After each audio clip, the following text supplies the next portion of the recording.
Si Ja Morant mawawala ng nasa 2 linggo dahil sa calf strain injury na nakuha niya last game versus Cavaliers. Nagiging normal na kay Morant na nawawala sa lineup dahil sa mga injuries na nakukuha niya. Dati kapag si Morant nasa lineup nananalo ang team. Ngayon naman hirap nang manalo, 4-10 record.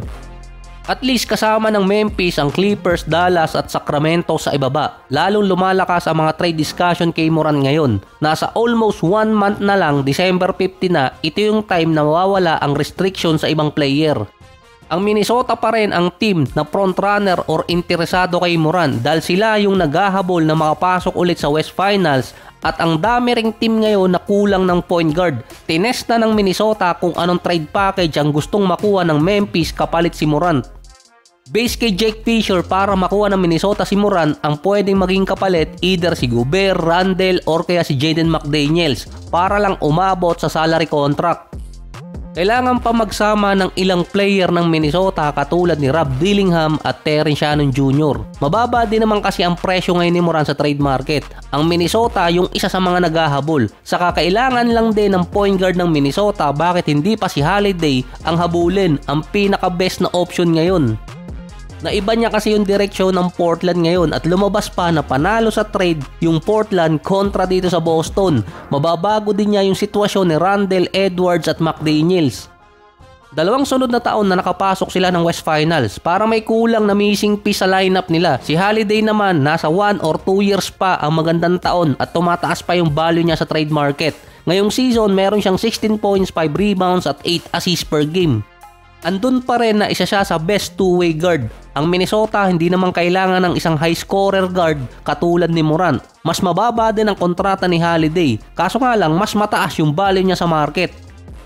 Meron pang mga draft picks ang Minnesota na pwedeng ipalit. Nakuha kasi nila yung pinag-aagawa ng San Antonio at Atlanta sa 2026 at yung draft picks naman na pinag-aagawa ng Houston at Suns sa 2032 kung may mundo pa nun.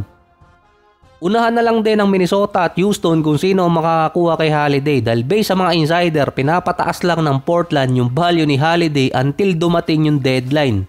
Ang Miami naman, number 1 offensive team ngayong season kahit wala si Adebayo at si Hero. Nasa 125 points per game, pumapangalawa sa kanila ang Rockets, sunod ang Denver na si Hero malapit na rin makabalik sa lineup ng Miami. Hindi lang yung paglalaro ni Hero ang napornada, pati yung contract extension niya. Hindi siya binigyan ni Pat Riley. So ang mga insider may sabi nito sa Miami side pa, kahit bumalik si Hero sa team, hindi niya matutulungan manalo kahit pa mataas siyang umiscore dahil ang problema naman niya defense, aatakihin lang siya ng kabilang team. Dahil kahit wala si Hero, hindi naman problema ng Miami ngayon ng scoring dahil isa sila sa best team sa East pagdating sa offense. Ang kailangan nila isang defensive guard at kailangan nila hindi umano ng isang additional star. May choices na kasi ngayon si Pat Riley.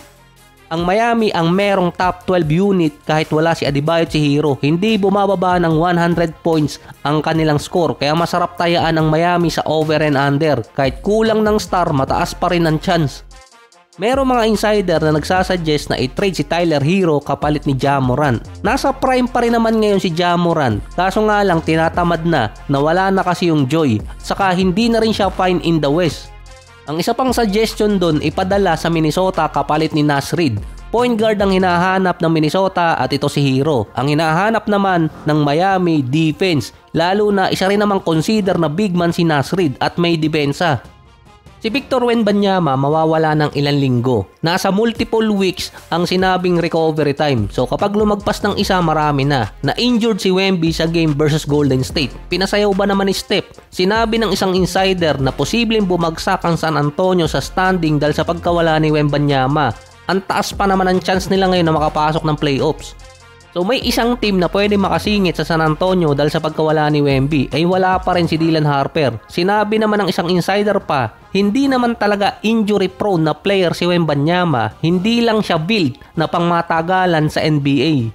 Sa first season ni Wemby naka 71 games, second season 46 games. Ngayon naman nakaka 12 games pa lang si Wemby at kailangan niya pa ng 53 para makaabot naman sa requirement sa mga awards. So importante kay Wemby ngayong season yun dahil pagdating ng off-season, paperman na rin siya ng kontrata. Nagkaroon ng calf strain injury si Wemby. Ito yung injury ni Dame, Tatum at Haliburton last season na binaliwala nila kaya humantong sa pagkakaroon ng Achilles tendon injury. Kaya ngayon mawawala na matagal.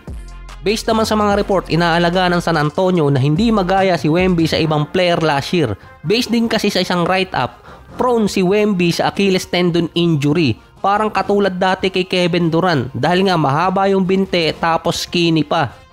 Si Wemby din yung sentro na prone na matapakan, matwist or kaya ma-pressure yung lower body. Sinabi din ng mga insider hindi built na maglaro ng heavy load si Wemby sa loob ng 82 games.